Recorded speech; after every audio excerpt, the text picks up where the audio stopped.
Ping's G440 is something special. And when I say special, I mean it could wind up being one of the most complete lineups we've ever seen in the company's storied history. Yeah, it's that good. Ping has ranked near the top in off-center performance for decades, one of the most important driver attributes for the average weekend golfer. No one wants an unforgiving driver, but forgiveness generally comes at a cost. I like to think about each performance attribute as a lever. If you pull down hard on the off-center forgiveness lever, you need to ease up on speed. However, we've started to see a massive paradigm shift in the last several years as companies started to pull hard on several levers without having to sacrifice speed, forgiveness, or consistency. Sound too good to be true? The Golf Laboratories Swing Robot might have something to say about that.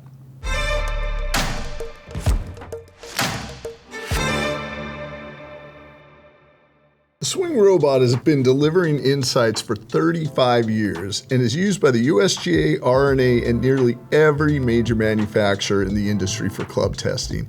And it often discovers pretty unexpected results when it comes to comparing new models and older models. We are going to bring you data and visuals that have previously only been accessible to companies designing your equipment. When we test clubs, we run each 10.5 degree head at 95 miles an hour, which is a pretty typical swing speed for an average amateur golfer. This lets us gather a ton of useful data, from spin rate and dispersion to ball speed and carry distance across 9 different impact locations on the face. We also use the same shaft to create a true apples to apples comparison. We're able to acquire meaningful data points for 90% of the face, so practically every kind of miss is accounted for. Here's what we found when we put the last 3 Ping drivers through robot testing. Let's start with the area where Ping's made a killing since its inception: off-center forgiveness. As we've said before, off-center forgiveness is tied to a couple of different metrics, the most important being launch and spin. If you can make a heel or toe shot perform closer to one coming out of the middle of the face, you're onto something. Looking at the spin rate data across all 9 points, it's apparent Ping is trending lower in spin. Lowering spin is one way to gain distance, but as we've seen before, it can come at the expense of forgiveness, which we'll get to. With G440 LST, we're getting back to G425 LST spin rates on the low end, and 425 was one hell of a driver. We see a larger concentration of spins around 2600 to 2800 RPMs, which is a playable spin rate for most golfers. Compare that to the 425 LST, where the highest spin counts were at 2600 to 3200. So we're seeing spin consistency tighten, especially on the top end. This means you'll see less distance-killing high spin rates if you typically impact low on the face. That translates to more yards off the tee. G440 Max follows a similar trend. Lower spin overall, with fewer shots getting over 3100 RPMs. G440 SFT is even more impressive with an incredibly tight spin band that ranges from just 2900 to 3700. And it's important to note this is taking into account spin rates from all 54 shots across the entire face. Visuals like these confirm your misses will look a lot closer to your best balls, and it all starts with spin. The G440 is consistent in the spin department, but it's important to verify if the dispersion pattern matches the metrics. Looking at our offline dispersion box plots, you can see the shot shape has changed somewhat. As Jay Wall mentioned, G440 and G425 LST had similar spin profiles, and that continues with the dispersion pattern. G440 LST has a similarly tight pattern that's a bit more fade bias this time around. For better players who swing at around 95 miles per hour and don't like to see a left miss, this is exciting news. G430 had a noticeable left bias pattern on the robot, so this is a literal flip-flop in the shot shape. Even G440 SFT, the most draw bias product in the lineup, tended to shade more towards the middle with a less pronounced left bias. If you really struggle with the slice and play the G430 SFT, this is the kind of information you want to know in advance of testing.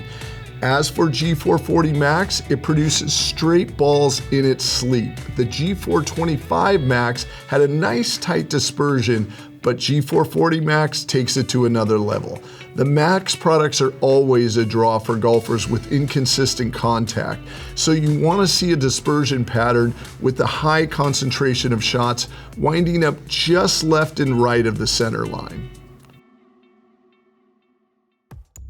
I don't want you to be fixed on ball speed. Yes, it is a nice to have, but if ball speed doesn't come with reliable launch and spin rates, it means absolutely nothing. That said, it's still important to see what's going on. Looking at the data from the last 3 years, you can see a larger concentration of ball speeds on the upper end for G440 LST, which tells you even the mishits are retaining speed. Compare that to the G425 LST, where ball speed ranged from 128 to 140 miles per hour. Every 1 mile an hour equals 3 yards of carry, so that means you could lose 36 yards of carry in some instances versus 27 yards. That could be the difference between carrying a bunker or burying one in the face. That's the good news. What might be concerning to some golfers is the ball speed range for G440 Max, which is actually wider than G430 Max. And you could probably say the same for G440 SFT. It's fairly similar to the G430. Now here's why you shouldn't fixate on ball speed.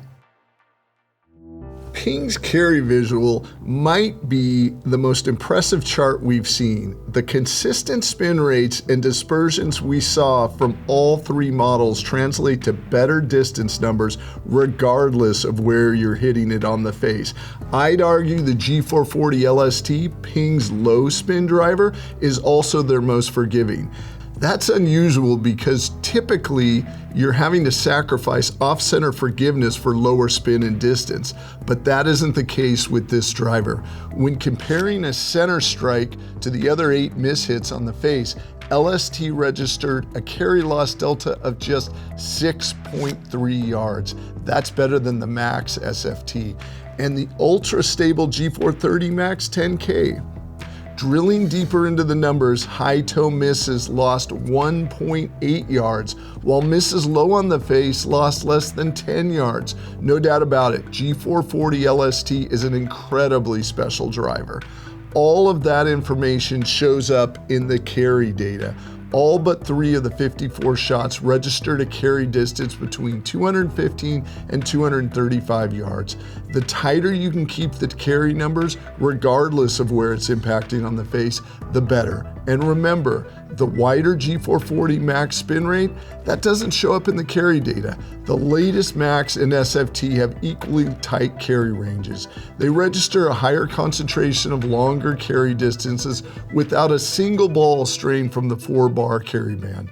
If Ping was going to sell you on why you should play their drivers, just slap this chart on the wall and let the numbers speak for themselves. So who should upgrade? I'd say anyone playing G430 LST would be crazy not to spend some time testing G440 LST. It's more forgiving than a Max driver. It's more forgiving than a 10K driver. It protects high toe misses. It has speed for days. If you like the generous shape of the Max head, but don't find the G430 Max to be nearly as straight, the G440 version has the potential to put that straight ball in your life. Both of those drivers, according to the robot, are a must-try in the hitting bay. I think the G440 SFT presents an interesting conundrum. The spin rates and carry numbers are an upgrade from G425 and G430, but the dispersion data gives me pause. The last 2 years saw Ping increases the amount of shots that ended up left of center line, which is a recipe for a slice-killing shot shape. Now we're seeing the bias go in the other direction. It's still a left bias, but it's not nearly as pronounced. For someone who struggles mightily with the slice, removing the heavier left bias found in the G430 might not be a good thing. Ping's G440 lineup is a reminder that we haven't reached the driver performance ceiling. In some ways, we might be entering a world where Ping drivers are no longer just stable, but stable and fast. That's great news for recreational golfers and a warning shot to the competition. When we said at the outset Ping had something special cooking, we meant it. G440 deserves your attention.